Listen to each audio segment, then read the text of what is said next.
Hello, hello, hello. It's Tuesday. Oh, wait a minute, got dog cam. Do dog cam. Dog cam's looking at me. She's looking. And we're on the Daily Mail website. I haven't looked at it today, so I don't know. I don't know what we're doing. I'm just quickly browsing. I really should be more organised, but I'm not. This is a curious story that's kind of resolved itself. This is the story of Julia Wendell. She appeared on Dr. Phil, the legendary TV show, and she's a peculiar claim. She claims that she is Madeleine McCann. Yeah, it was a rather odd thing to claim. Again, she I don't know how she came to this delusion when her own parents branded her story as lies and manipulation. She initially said she started suspecting she was a missing child last June, but didn't provide any proof.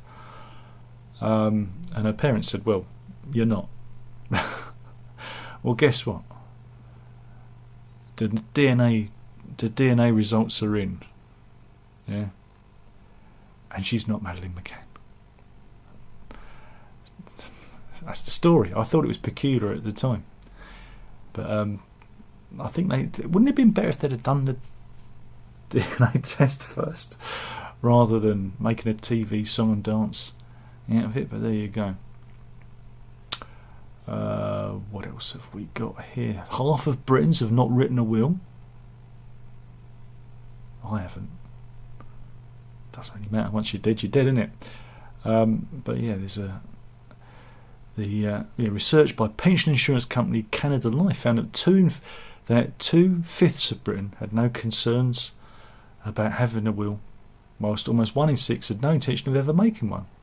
People are generally more concerned as they get older, but found that 1 in 3 adults aged 55 and over still have not made a will. When asked why, a quarter said that they felt they did not have sufficient assets or wealth, while almost 1 in 5 said they thought their loved ones would automatically inherit their property wealth. Other popular reasons for not making a will include not being able to afford to make one, the belief that they have plenty of time to make one, not knowing how to write one, and not wanting to think or talk about death. And it gives you reasons why you should make a will. You know, it makes everything neat and tidy when you go, really. And you can buy will packs. You can go to your solicitor, and there's a company called Fairwill that they're promoting, which will there's a whole guide. There's a whole guide, and they've even done. Look, there's a picture. Look. But I'm not bothering. No, I'm going to make the missus panic. Meanwhile, let's do some court news. This is an off-duty police officer, PC Helena Stone. Here she is. Looks like she's having a vape. She's vaping. Oh yeah.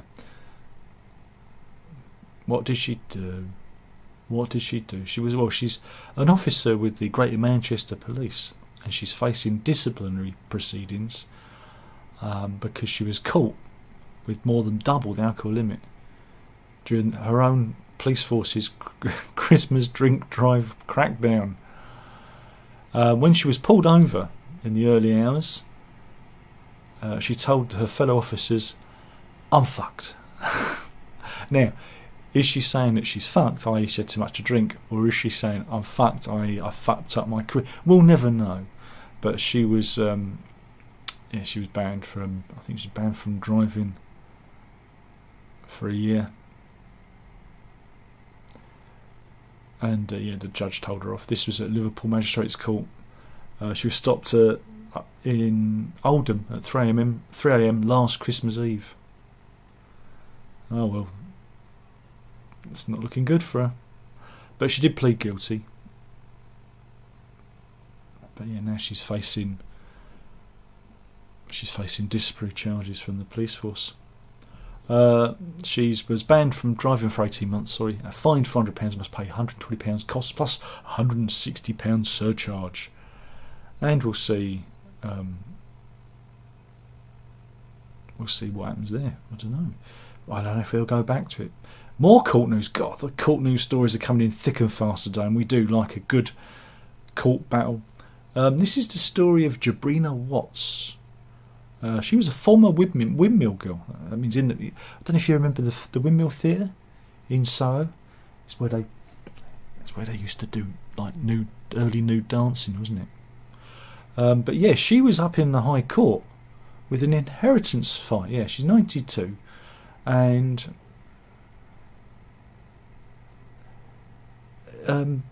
again, it's quite peculiar. She was challenged by her son, Carlton Watts, and he accused her of forging his father's will, right? She inherited her Calypso King husband Eustace Watts' estate when he died in 2008, leaving their son Carlton without a penny from his dad's will. So he took his mum to court, challenging the will which was drawn up in the year 2000, insisting that she defrauded his father's estate, which he values at around £8 million. But there was a trial. I mean, here she is. I mean, it's the night. I mean, fancy your 92-year-old mother. Jeez, haul her up into court. It's not cool, is it? Have we got the son? Yeah, here he is. He's the troublemaker. Well, anyway, at London's High Court, Judge Master Julia Clark cleared Mrs. Watts of the forgery claim and upheld the will. There you go. So it didn't go in his favour. So I wonder how much that's going to cost him. But yeah, he was basing it on, there was a previous will from 1994 which split everything equally between himself, his mother, and brother Fraser Watts. And he claimed that was the last true will. But there was another one that was drawn up in 2000, which he claimed was a forgery. But yeah, he was. Eustace Watts was a singer-songwriter who used the stage name Peter Ricardo, and he had an album out called Hi-Fi Calypso. Well, there you go.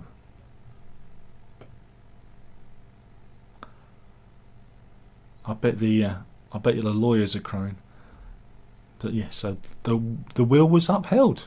No mention of costs. I'd like to know how much it cost him to do that to his poor old mother. I guess the other brother wasn't up there. He never bothered. What else have we got?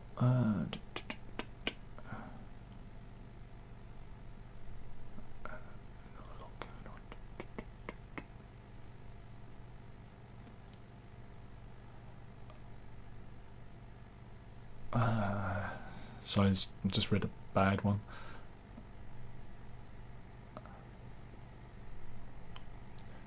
There's more about that assassin story that we had yesterday. Here you go. This is. We've got the sewage hotspots of England, and the Daily Mail asks: is one of your favourite beaches one of England's sewage hotspots?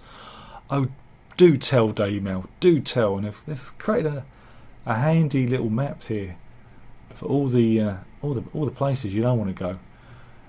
So yeah, we've got Exmouth Beach at number 5, Sidmouth Beach at number 4, Beachlands Beach in Hayden Island at number 3, Meadfoot Beach in Torquay at number 2, and at number 1, Blackpool Sands Beach in Stoke Fleming, which isn't in Blackpool at all. That's trading standards, that is.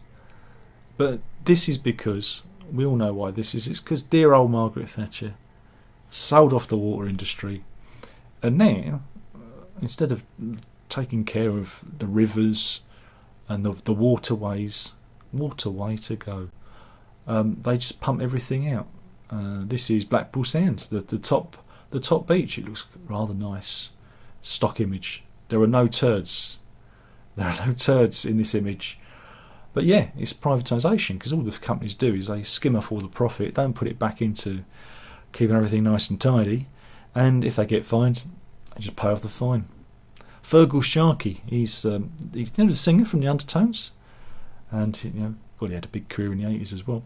But now he's like an ambassador. He's a czar. He's like a waterway czar. He's making it his job to go around and highlight the problems that we've got. But it's never going to change. It's never going to change.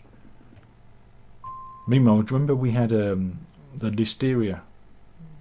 Remember the cheeses were recalled, and actually, someone died of listeria on the back of the listeria-ridden cheese. Well, is it the Food Standards Agency? We've got a new one. This time it's Pennard Red Goat's cheese, made by Somerset Cheese Company. Just don't eat it.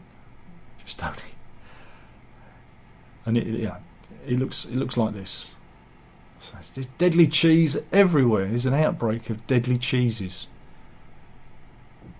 Jesus Christ. Meanwhile, let's do vaping. This is Draven Hatfield. Sounds like a village in Hertfordshire, doesn't it? But no, he is from Herts, funny enough, but in West Virginia, not Herts, the abbreviation of Hertford. Sure. But Draven Hatfield from Herts, not Herts, so it's in my head now, began vaping when he was 13 because he thought it was a neat trend, and he's 19 now. And shall we see how he is? He's fine. He's fine. He'll perk up in a minute. Yeah, vaping has seriously damaged his health. Here he is in better days, enjoying his favourite vape. Not looking good for him. Yeah, they say his lungs have collapsed 4 times. And they reckon that the vaping has damaged his lungs. It's the equivalent of smoking 3 packs of cigarettes a day for 30 years. It's shocking. But doctors were positive that damage could be, well, I don't know. Are they? Do they think they can return? I don't know. Let's see.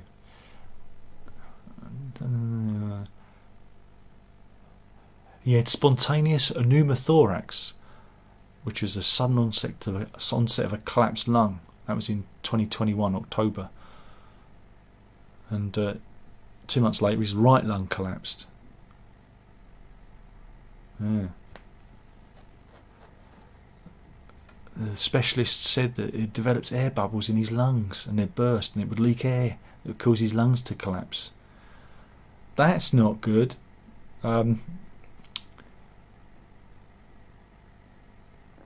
He says, though, he'll never touch a vape or smoke again. Yeah, and the lung specialist and the doctors were positive that it was the vaping that caused it. He's quit vaping and he uses nicotine gum now. Now he's addicted. Now he's got a 30-pack a day of nicotine gum habit. So yeah, it's a health crisis waiting to happen.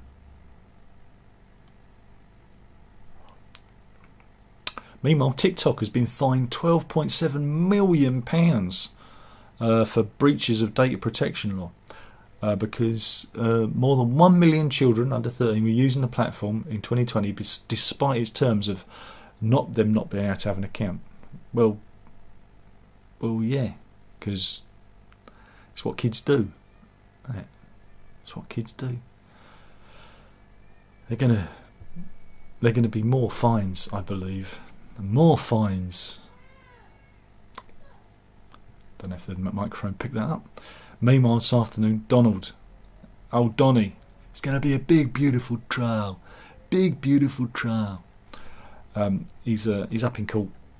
He's in Manhattan today for the whole fallout of the Stormy Daniels incident, and he reckons he's going to have the biggest, bestest mugshot in the world.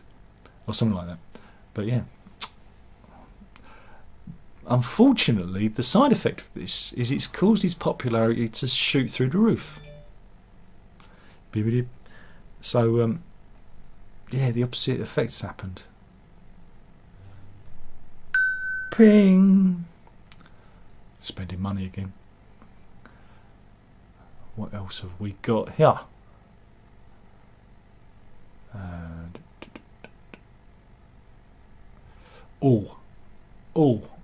Have you ever fell over? I have. I fell over a few times because I wasn't drinking.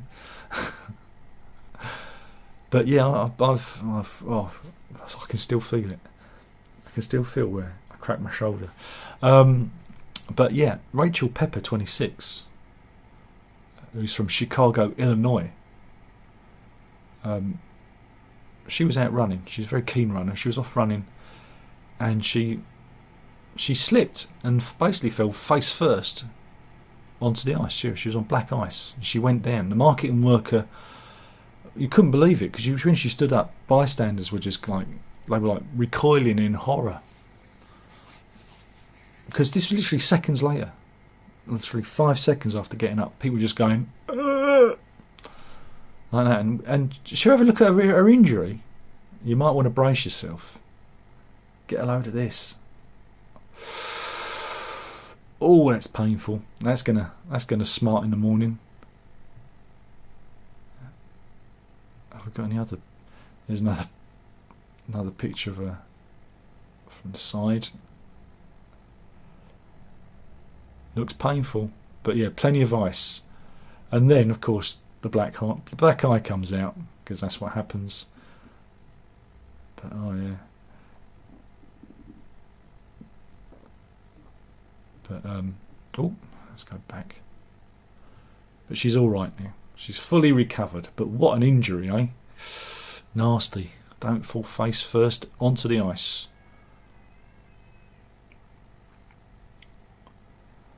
Meanwhile, we've got this is a new robot called Amica from a company based in Cornwall.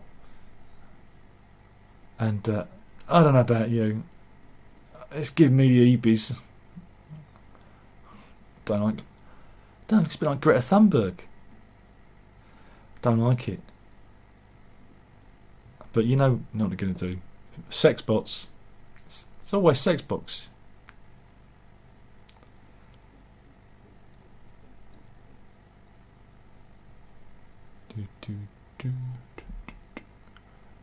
What else have we got? Some deep fakes, some AI generated images, and there's some good ones. I don't know if you saw this one of the Pope in a puffer jacket. He's only wearing it to see how many small boys he can hide inside it, and then it's going to be standard issue for the rest of the priesthood. What's that? We lost the Catholics? It'll be fine. But yeah, there's a lot of AI stuff, like this one of Donald Trump running away from the police. I like that one.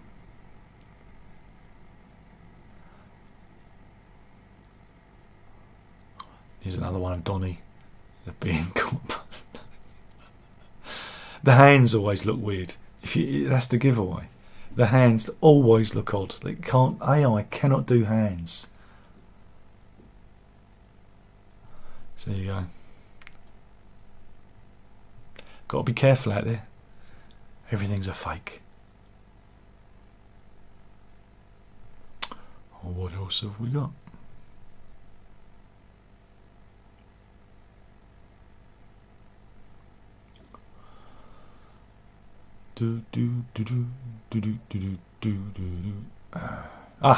This is. I read this one earlier.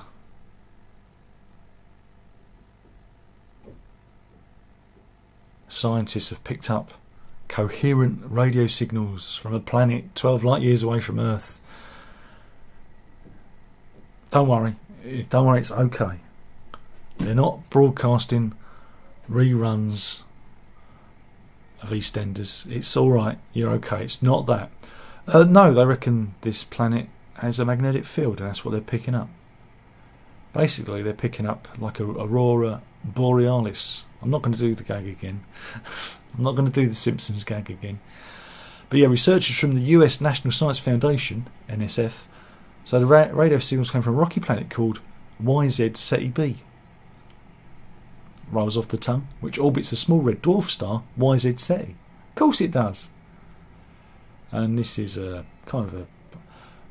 What is this? This is a visualisation of a magnetic field. Not from that planet, but just to give you an idea. And these, look. Yeah, these are the Carl G. Jansky Very Large Array Telescope. Again, rolls off the tongue. So basically, you're picking up aurora borealis from an alien world. Cool. It's exciting, isn't it?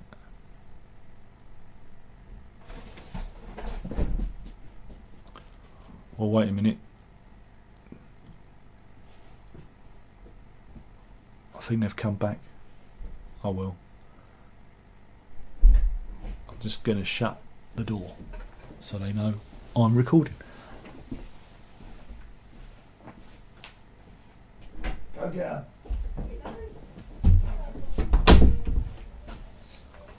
Just sent the dog down to get him. What else have we got? We have the UK's worst junction. Right, this is south of London Bridge. I am familiar with it, but I don't remember it being this bad. Because what has happened to it? So I'm familiar with the area, but I don't remember it being like that when we used to drive through, when the missus used to take me to work onto the weekends. But yeah, a bit confusing that.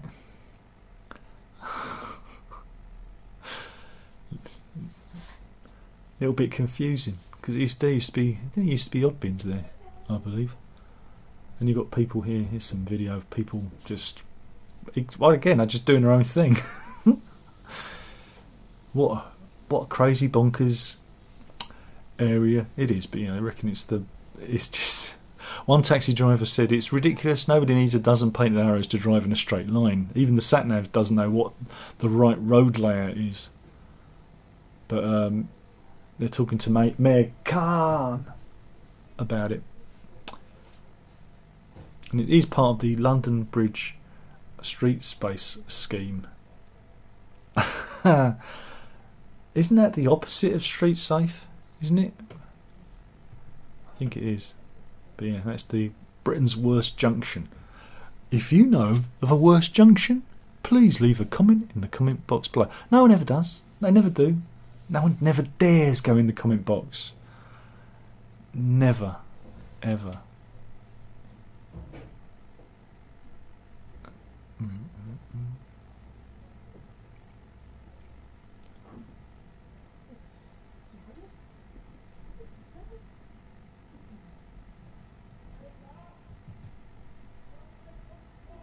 Oh, I can hear voices. What else have we got? Have we got any funnies? I don't think we have.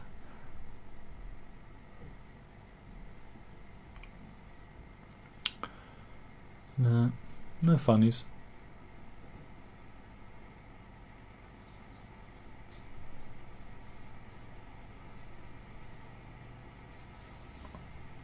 We've got some really bad cooking.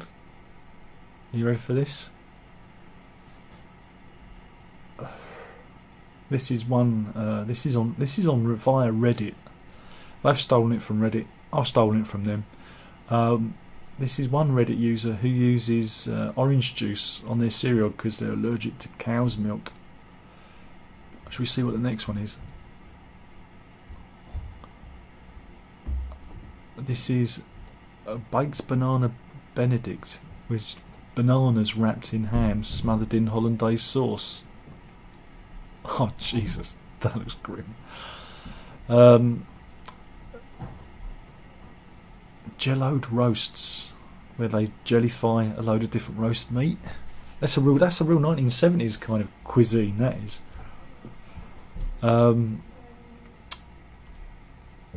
This is someone who used to remove all the cheese and replace the cheese with tomato ketchup on their pizza.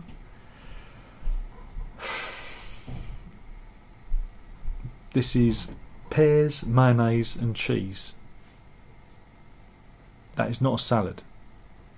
Not a salad. And this is Nutella and mustard sandwiches. And finally,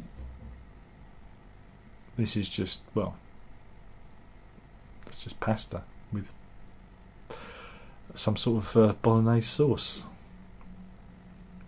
Yeah, it's pretty plain, that. Pretty grim. It's pretty grim.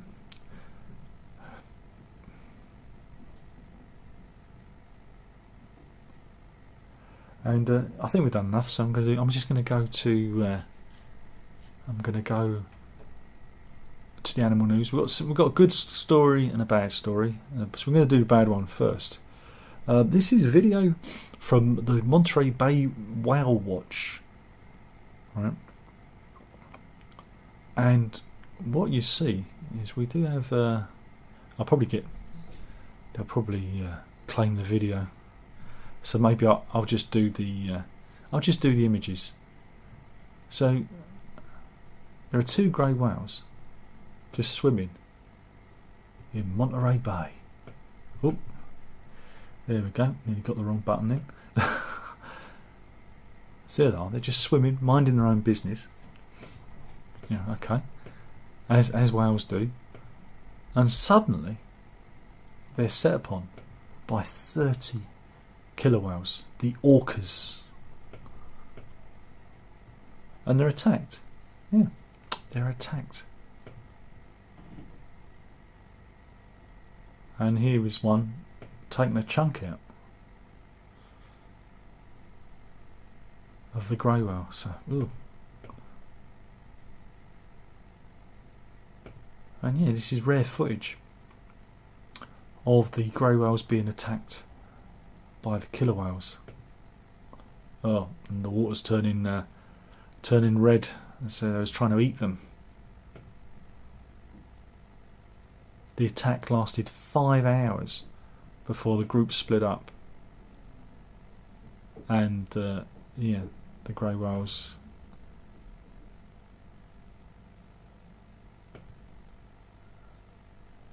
were just kind of chomped upon.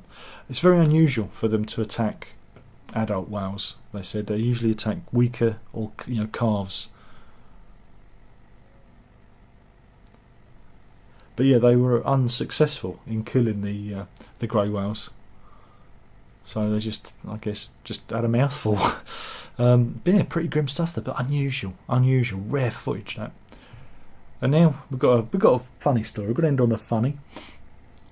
This is the story of Jay Shaw and Megan King. They've got a new dog in their life. Just waiting for the Daily Mail website to catch up. They've got a new chum. This is him here he is at 6 months old. Oh, isn't he lovely? But it's not been easy sailing for the couple. And here he is now. He's a big boy now. Look at him. Right. But yeah, electrician Jay. There's a bit of a communication problem because his pup, who they've called Paddy, won't respond to his normal voice, and he'll only respond, right, if he puts on a fake Northern Irish accent. Yes. Won't take any notice of him if he speaks in English, with his English accent. Yeah, because the dog came over from Northern Ireland. that's where he came from. Yeah, they got the dog from Northern Ireland December last year and brought him over to where they live in Merseyside. But yeah, the 6-month-old dog has spent his first few months in Armagh, being looked after by Megan's parents. But they couldn't understand why he wouldn't obey any commands until he puts on the accent, and then he's as good as gold. So there you go.